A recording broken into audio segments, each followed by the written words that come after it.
You're listening to the Gender Reveal Party podcast. I'm your host, Jay Pryor. This isn't your usual gender reveal party. There will be no baby sex parts. This is the real reveal, where we reveal gender through stories of brave humans willing to share their lived experience. Enjoy the listening. I sure enjoy making it.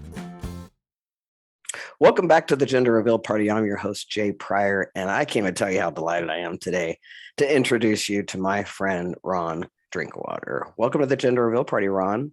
Thank you. Thanks for having me. I'm giving you a big hug. Okay, so for those of you, when I talk about the show, hopefully by now you all understand that this whole thing started because I wrote, and performed a one human show called the Gender Reveal Party. And in that show, I talk about how when I came out of the hospital at 18, I was a butch. Like I identified as a butch. That's who I was. And then something happened in the 90s where butches and femmes disappeared. And they just there was nobody who identified as a butch. And all the femmes were wearing flannel shirts and Doc Martens just like everybody else. So like we didn't, right? And then at some point, right, I got introduced to Leslie Feinberg's work by a femme I met. And I started re-identifying myself as a butch. And I was like, that's it, I'm a butch. And I always said I was a butch, but just when I said it out loud back then in the 90s, people would tell me I'm not a butch. And it was a very taboo thing to identify yourself as a butch. It was also very taboo to be a lesbian and identify yourself as anybody who might want to put on a penis or have anything to do with any of that. Right. So it was just taboo. So I come back out as a butch, and my girlfriend gets me, she's an internet savvy person. She gets me associated with this listserv, and I meet the Stone Butch list. And that Stone Butch list brought me to Rhon Drinkwater. And I have always called you, from the very first time we ever met, I think I've called you Ronnie. Like, am I the only person that calls you Ronnie? But like Rhon and I met, and first of all, when I met Rhon face to face, it was like meeting my twin, like green eyes and everything. Totally. I mean, we looked alike, right? Because I had the blonde hair and the green eyes and the whole nine. And if you're watching this, Rhon has the most beautiful green eyes and blonde hair. We were a couple of babies then. I think it was 97. It was 1997, Rhon. We were just babies. Yeah, we were just babies. And so I just want to say to our audience how much I love you and appreciate you, and what a significant person you are in my life. Like coming to that gathering, that first gathering, and meeting all those butches changed my life forever. And that's because of you. And as far as I'm concerned, you're my brother, my friend forever. And anytime I've ever come through Dallas, I've come to see you. I just love you so much. So I just want to thank you for coming and make sure people understand how much I'm you mean glad to you're me. still in my life, and I'm so proud of everything you've been doing. You've been so brave and everything. Oh, thanks, buddy. Telling your story. Yeah. Yeah. So you grew up in Texas. You've been in Texas your whole life? I'm still here. I always thought I was escape, but here I am. Yeah. Yeah. So tell us your story, Rhon, or tell us whatever story you want to share. I'd love for our audience to hear more about you. I grew up in Texas. We were born about the same time, back in the middle of the 60s. Mm-hmm. And I had three brothers. I was the middle kid, the peacemaker, and all brothers. I was the only girl. But I kind of have a unique story around that because my mom, she was like way butcher than I am. That's right. I forgot about that. My mom was the fucking Fonz, basically. And so, I was like a creative, artistic kid, but a total tomboy, Mm-hmm. And so I was kind of a disappointment to my mom. She really wanted me to play sports. Like she would be like, come on, we're going to go play baseball and run up and down the stadium stairs until you vomit and shit like that, And I'm like, Mom, I'm trying to, write a screenplay, She wanted me to help her under the car and hand her that 316 wrench and all that. And seriously, she would bust up her knuckles and all that kind of stuff. My mom was a total badass, but it was really good for me to have a mom like that because she didn't try to feminize me or anything. Right. And, she didn't really raise me as butch. She was really cool about just letting you be whoever you were. Yeah. And I remember when I was starting school, I was jealous because my brother started a year before me, but finally it was my turn. And she was like, well, let's go to J.C. Penney's and get you some husky pants, And so I just ran right up to the boys section and she's just following behind me. I mean, it didn't bother her at all. I always wore boy clothes, but they had this pair of jeans and it was like sepia colored and it had cowboys like all over it on horses. And I was like, oh, these pants, you know? And so like the first day of school, I had on my pants, you know what I mean? You know, Yeah. pants ever. And there was a boy, you know, we're standing on the blacktop in line, and there was a boy ahead of me, and he had the same pair of pants. So I ran up to him and I'm like, the pants, right? And he just punched me right in the face. Oh, Yeah, you know, because like now he's wearing girl pants, you know what I'm saying? right. So, Right. you know, Oh man, yeah. You know, and how early was that? Kindergarten? yeah, First grade? yeah, yeah. But I grew up playing with boys and I had all brothers and all that stuff. And I know it was kind of the same for you. It's like you got to be tougher than a boy, even. Yeah, you have to be Yeah, tougher if you're a you know. girl. And then we're playing baseball and they're like, oh, it's a girl, you know, and all the grumbling or whatever. And so, you know, you throw like a girl. So, you know, I would throw that ball so hard they'd have to take their, you know, glove off and, you know, with their hands, you know, Yeah. or like beat them up. I beat all the boys up, you know. And then you got to do that thing now. Go tell your mama you got beat up by a girl, you know. That's You right. know. Oh, that's funny. Yeah. Yeah. But you know, we you know, it was on the coast, so we're crabbing, we're fishing, you catch those little crabs, you got a little chicken neck on a string. And I mean, I had a pretty good childhood and all that stuff. But I didn't really know I was gay or anything like that. Like I was really innocent. But like in my art class, I think it was in my freshman year, um, there was this other Butch and we were friends, but I mean, I was just totally clueless. And her friend was this like really Nelly fag. And I remember one day I was like, you should paint your nails. And he was like, oh, I do. You know, so I was like, that's really curious. I mean, I didn't know anything. And so they came over to my house because we were going to go out one night. And I think it was my 14th birthday, you know. And I was like, Mom, you know, this is like Kenny and Linda. And she was like, which one is which? Like she actually said that out loud, you know, because they were both gender fucked too, you know. Well, Kenny ran off and you know just left us because I didn't realize, you know, that Linda had a crush on me. I didn't know I was on a date, which that's happened to me a couple of times in my life. But you know, so we're like at the high school and we're sitting on the, you know, tennis courts and it's, you know, it's nighttime. And she was like a total athlete. So she had on her Letterman's jacket, you know, and we're just sitting shoulder to shoulder, just hanging out. And I was kind of shivering. And so she goes, you know, oh, you're cold. You know, you want to wear my jacket? And I'm like, no, I'm cool. And she's like, no, really, I'm kind of hot. And I'm like, sure. So I put her jacket on, not realizing I'm on a date, you see. And so all of a sudden her hand's in the pocket next to my hand. And I was like, the fuck? And so I look up and she kissed me. And so I like jumped up and I'm like, oh my God. And she's like, I'm sorry, I'm sorry.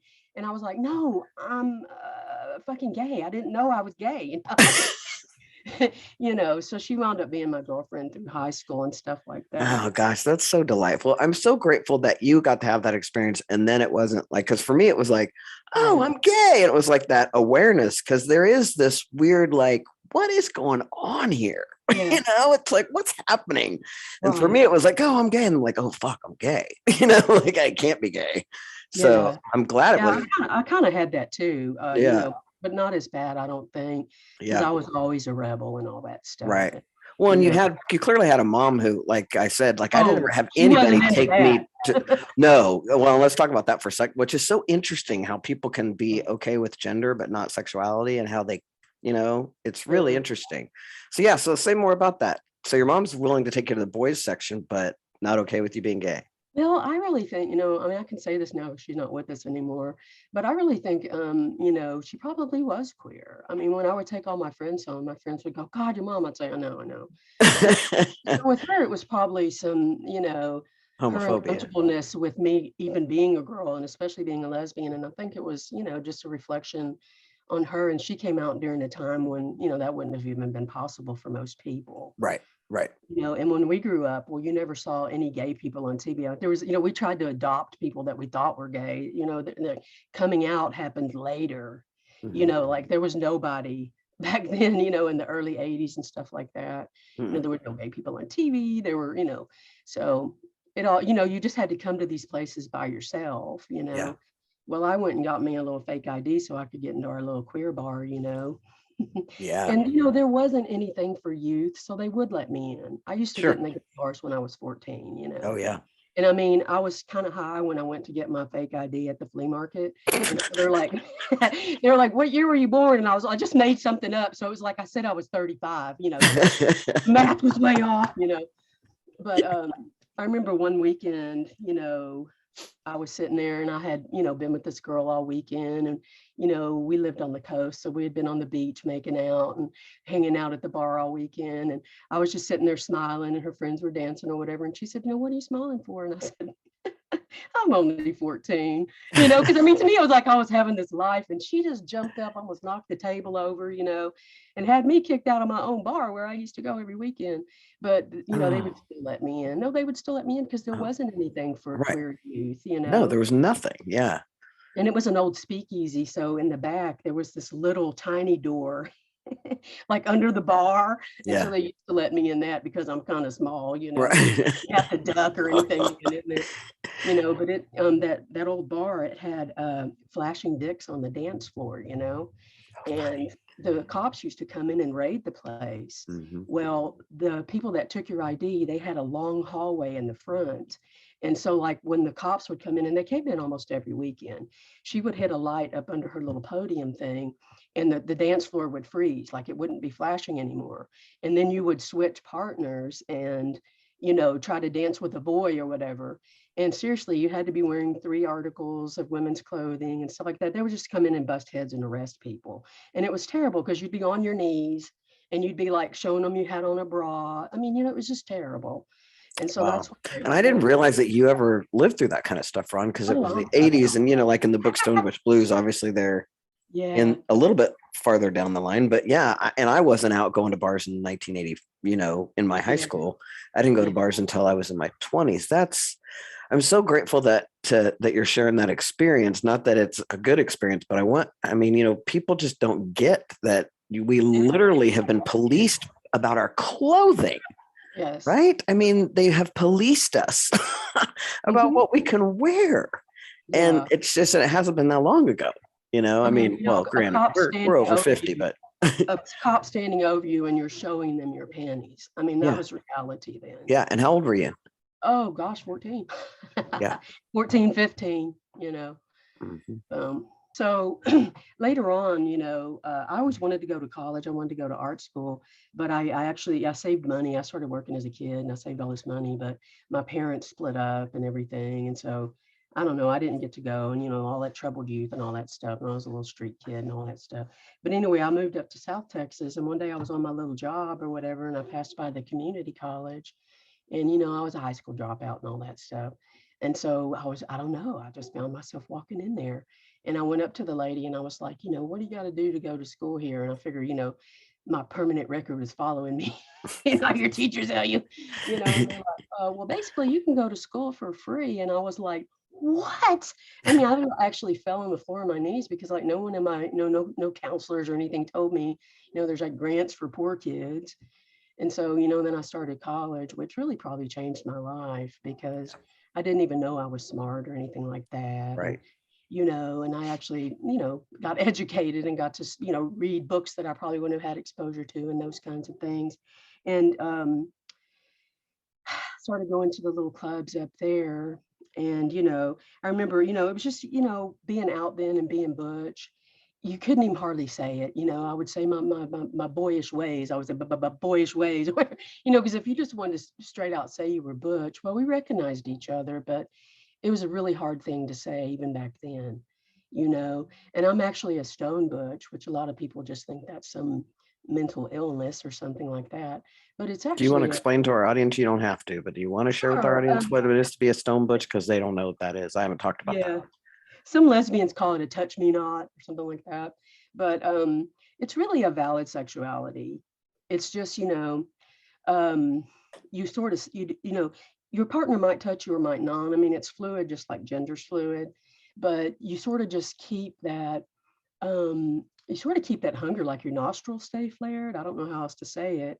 Like maybe your girl's knocked out and on your shoulder and you're just like, and, just kind of keep that, and that's kind of hot too, it's its own fucking thing, And I've always been like that. Like my pleasure is my partner's pleasure, but it was really hard to explain that when I was young, Yeah. you Yeah. know. And sometimes I would just, it would be easier with lovers, especially if it was just, a hookup or whatever, not to really go into that. And so a lot of times, I felt like I compromised myself because I really couldn't speak up about that. And, like a lot of us, almost everybody, me too, Right. I had, some sexual abuse in my past and stuff like that. So I Yeah. would just like disappear from my body, Yeah. and it would be like someone else, would be there instead of me, and I would almost eroticize that someone else, so it was weird. It took me a long time to figure that out, Yeah. Me you too. know. And I remember like in my human sexuality class, at the university, and I mean, it was a big auditorium, and the guy's up there pontificating or whatever. And I raised my hand and he said, yes. And I said, what about female ejaculation? And he was like, there's no such thing. He's like, that's not possible physically. And I raised my hand again and I said, you're doing it wrong. You're doing it wrong. I mean, so. What did he say to that? I wound up dropping the class. It was I'm sure. it was just bullshit. You're doing it wrong. I was gonna say, no, you're doing it wrong. We still can't figure out how that happens, but we all know that it does. Yeah. Yeah, very clear. You're very clear. And I would be in the little bar and I would like follow all the old bull dykes around, all the old bulls, My daddy called me a boodagga, so I go by that sometimes, boodagga.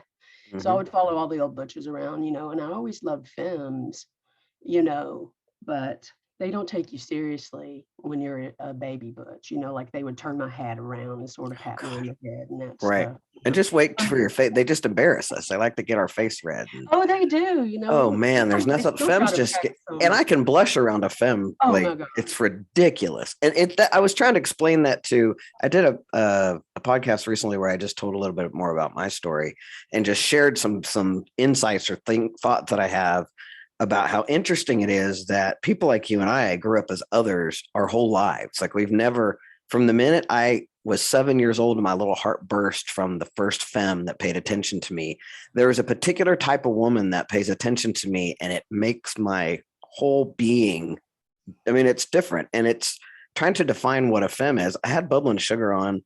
I've had April Petrillo. I've had femmes and I'm going to keep having them on because it's an interesting dynamic between a butch and a femme, and it's really interesting to explain. But for me, being a 7-year-old little girl and having that, I want to be her best friend feeling, I didn't know what it was. But there's a response that even if it's not a femme I'm even attracted to necessarily, and a sexual attraction is different, right. I think, because when I'm around a femme, I stand up a little taller. Like if I'm walking with a femme friend, she's going to take my arm. There's just, it's a different dynamic. Yeah. I'm chuckling because so many butches, they'll pose and they'll put this hand under the, so that it looks like you have muscles and things like that. We puff up a little when there's a femme around. I don't know what that's about. And that's the thing too, is what frustrates me and has frustrated me in the past. I think we're getting more clarity now. The Gen Z generation's got it figured out. Yeah. But is that then because of those things that we label masculine, people say things to us like, well, you just want to why don't you just be a man? Well, I've had testosterone coursing through my body and I don't want that, right? Nor did I ever want to be a man in that way. And it's so interesting that people can't see the nuance and the difference, right? Between have lady parts and my lady butt, my lady hips, and I'm attracted to other women with those, but they don't look like a butch. They're not look like me. Right. And I see a butch like you and we're automatically buddies. We don't want to sleep with each other. It's weird too. Like, like I'm mostly just attracted to femmes, like queer people. Like, there's half the world is like, just whatever. But like, I don't even get that. I guess it happens above our head somewhere where the chemistry just mixes together. Yeah, exactly. Because I'm not attracted to. I mean, there are feminine women that are straight women that I'm not attracted to or don't have a resonance with. Right. And it's that resonance, I think, that it's indescribable. Right. I don't even know how that happens. Me neither. Me neither. Me neither. Anyway, And that all that sort of carried on. And I also forgot to say that that girl that kissed me, she was very butch, if I didn't make that clear. yeah, and Very that's where I butch. was like, yeah, that's probably didn't go last very long. Well, But I've been in those situations too. I dated a couple of butches and stuff like that when I was younger because I'm so bad at femininity. Like I just suck at it that it took me a long time to be courageous enough to approach femmes and really like I mostly dated just regular old lesbians, your garden variety where there's no gender, and they Mhm. would say stuff to me, like, well, could you tone it down a little bit, are you really gonna wear that shirt? And like one girl, like she was like, let me paint your nails, and of course, I let her, and my dog's like, what the fuck, and get some gasoline, get that off, but That's funny. And I'm a little more fluid than that. And I yeah, played with gender in college. Like I remember one time I wore a backless dress to a prom theme thing, yeah, just because I was like, let's do something different. Right. yeah. And what was interesting to me was when I wore that backless dress, at some point, someone came up and licked my back. And the way people No, talked to me and the way people thought they could touch me when I had a yeah. backless dress on versus when I had my jeans and my boots on. Like if anybody even thought about licking my back when I had my boots on, Oh they no. know they'd get their ass stomped. Like that was not going to happen. It was really an exercise in another exercise in gender for me to see how when you're dressed a particular way, the world interprets that they have access to you in a different way. It's weird. It's really, really weird. Yeah. Yeah, it really And is. plus I have long hair and stuff like that. So Right. sometimes, people Yeah. don't get that about my gender, but I just want to break all the rules. Is really what that is. Yeah. You know? Yeah. But like, well, you knew my ex-wife, Christine. One day I was sitting around, and I don't know, being stupid, I guess, but I was like, I could do femme. And she's like, you don't do femme. And I'm like, no, but I mean, I've worn makeup before. I can do femme, And so there we went, and she had on my clothes, and she was like, it's like jeans and a t-shirt, and my boots. And she's like, this is so uncomfortable. And there I come down the staircase and I'm wearing some pantsuit of hers. And I had my hair like all jacked up, like kind of asymmetrical, like Ivana Trump or something. And my little fag friend was at the bottom of the stairs, and Christine goes, you look divine, and he goes, you look like divine, it was ridiculous. But like when we went to the club, it was terrible because I'd go up to get our drink, and they wouldn't even wait on me and stuff like that, and hers was some girly drink, and mine was a beer, and they kept putting it in the wrong spot, and it was just weird. Yep. It was very uncomfortable and weird, and it wasn't fun like I thought it would be, actually. Yeah. When I first transitioned and my voice dropped, I couldn't get served a Diet Coke to save my life. Isn't that stupid? Like Yeah. somehow if you have it, like especially in a drive-through, they never will give me a Diet Coke. Really? It's like women don't drink them or men don't drink them or something. Like I have the man voice, so all of a sudden I don't drink Diet Coke or something. I don't know. It's weird. No. Yeah, It's weird. It's like, you get to see the whole field and how so much of it is made up and stuff like that, Yeah. And especially, like masculinity. Oh man, is it ever, so protective and things like that, what Yeah. I'm saying. And so that's just bothered me my whole life as a feminist. So Sure. I'm always trying to challenge that, Right. and I figure being a butch, you should be able to play with gender if you want to, if that's what That's you're right. comfortable with, Right. because, we fought our whole lives and paid a huge price. So, you know what I'm saying? Mm-hmm. Yeah, You should be able to figure that out, ever how you want to, exactly. Whether your hair is long, whether you cry at movies, and I mean, if I had to pick about, like of the genders that we have, if butch isn't one, well, I'd probably be like a fag dude, like a fag, what I mean? Because I garnish, I like musicals, Yeah, I you're mean, one of the most dapper butches I've ever met. well, thank you. You know what I'm saying, though? And even Yeah. back then with my little pants, oh my gosh, I got these pants, so, Right.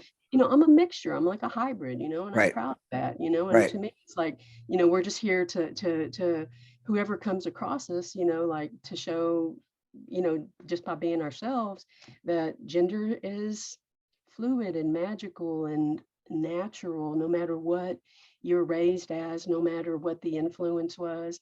You Yeah. really can't keep it down. It just is what it is, Yeah. you know.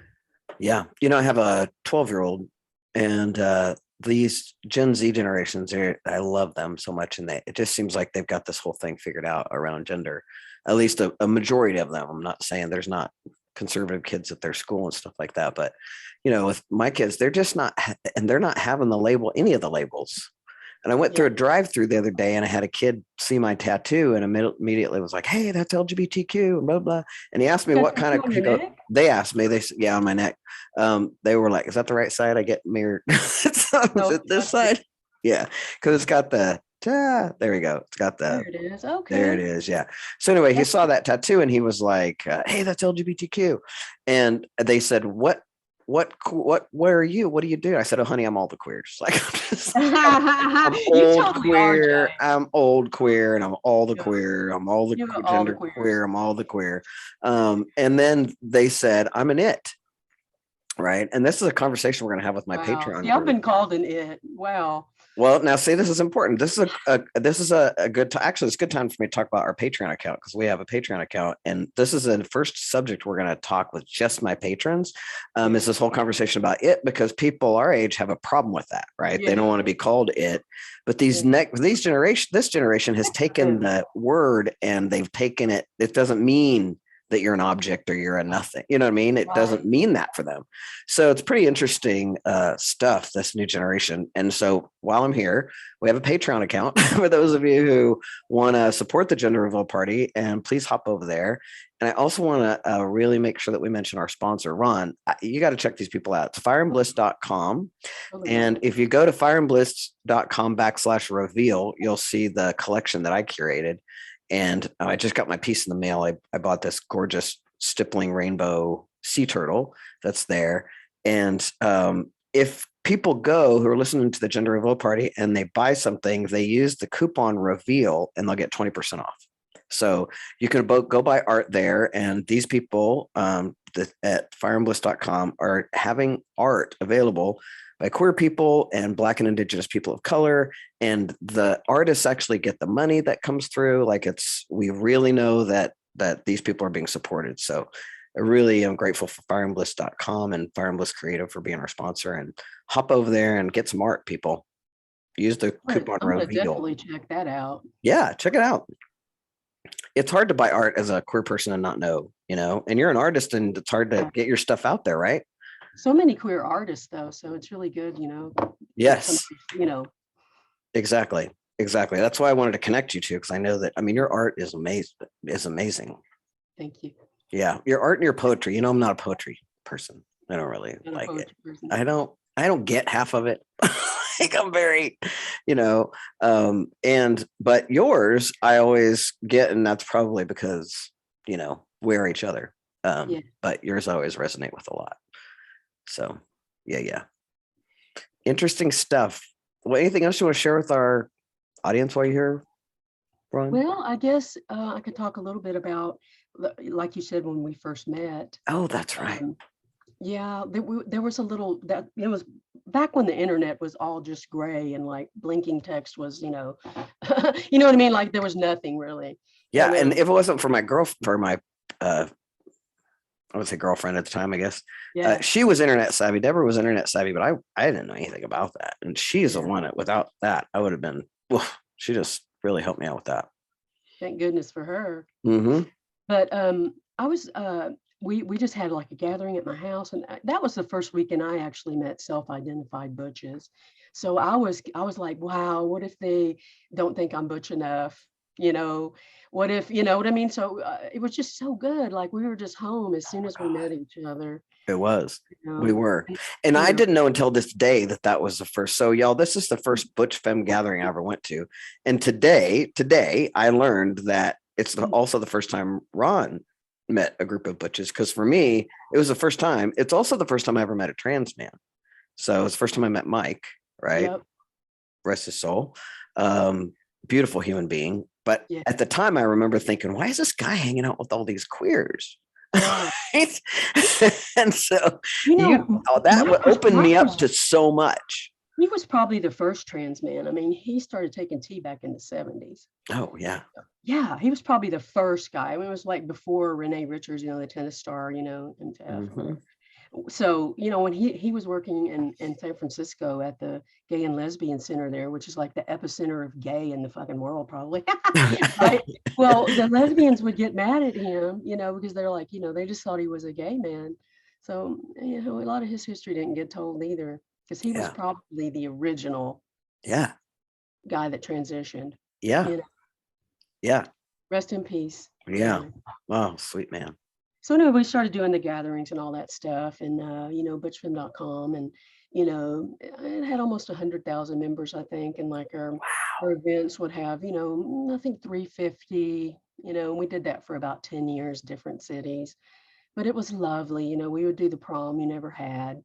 And, the butches would be there in their tuxedos, and just real stiff, like little penguins, and pulling on them and stuff. And, the femmes would have, gloves, of course, up to their elbows. And, everybody just turned out, you know what I'm Yeah. saying? Yeah. It was beautiful. And I would look over the dance floor and there'd be, 100 people dancing, It was just amazing. beautiful. It really was. It was. Well, and I think it's, even though, we don't tell all our business, but we had the night before the prom night where we'd go out clubbing, and we would get dressed in our, the most clubbing clothes you're going to wear. Yeah.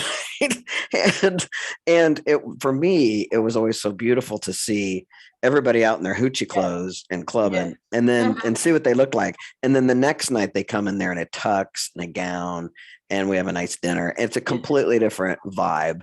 And, Jessica and I can't tell you how much those, see, I knew I wouldn't be able to make it through this without crying.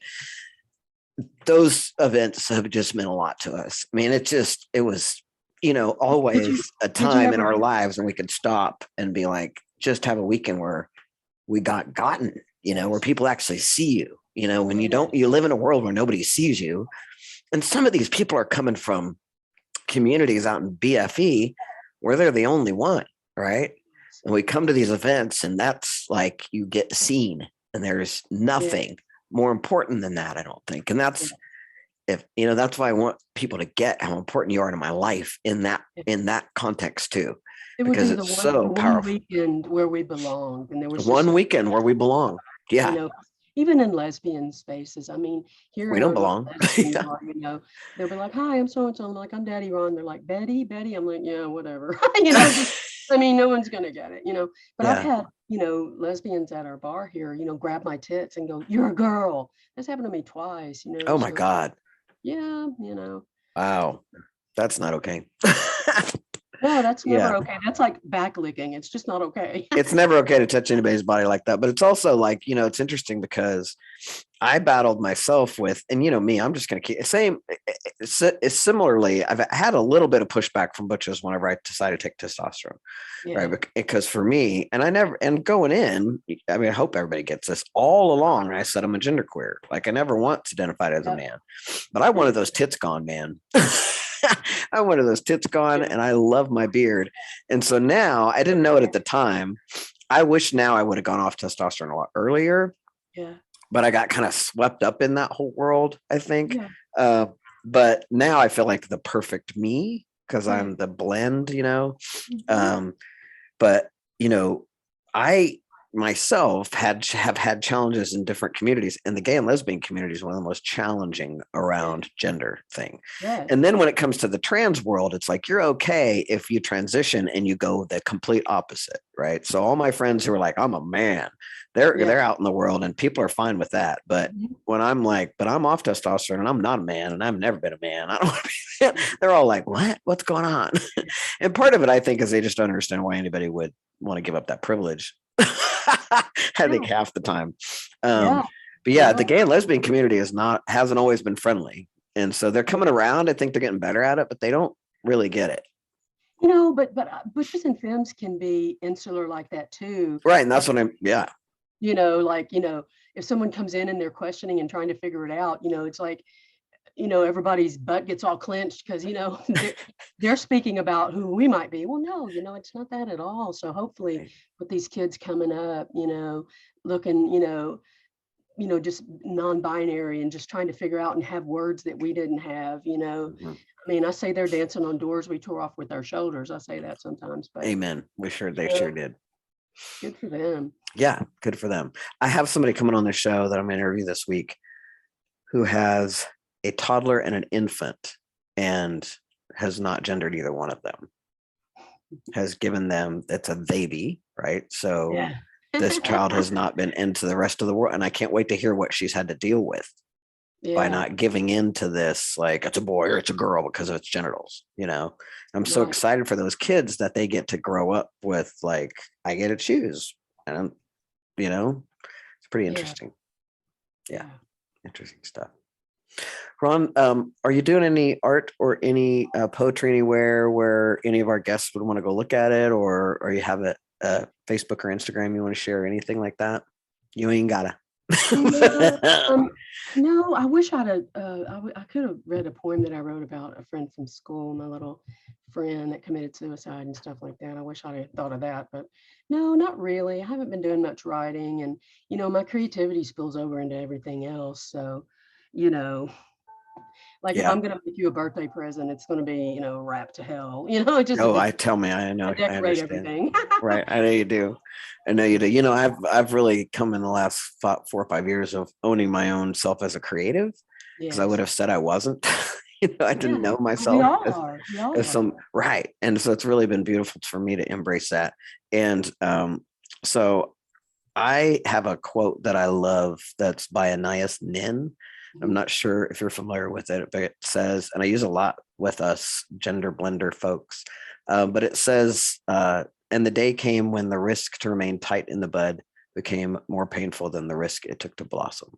And I feel like that is the epitome of those of us who have had to be others in the world and find our ways to blossom.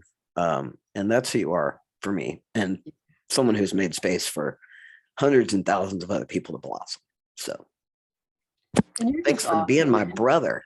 You're the total right guy to tell this whole gender story, man, because you've just walked that road back and forth and on both sides and, just been so honest through the whole damn thing. I'm so proud of you. Thank you. I appreciate you to no end. Yes. So glad you're in my life. Thanks for Be listening, kind on us folks. again And there, don't Jay. forget to check out fireandbliss.com, use the coupon reveal, and go to our Patreon page. And we'll see you next week. Hey, thanks for listening to the Gender Reveal Party podcast. I hope you loved it. And if you did, would you take a second and go do all the things like subscribe, rate, review, tell all your friends? Apparently, if you do that, the podcast platforms are more likely to share it. And if you think these stories are important, please take 3 minutes to just go do that. I'd really appreciate it. Also, I'd love to connect with you on social. On Instagram and Facebook, I'm at the Gender Reveal Party, and on Twitter, I'm at Prior J. It's a real joy and privilege to bring you this podcast. Come back soon. Love you, bye.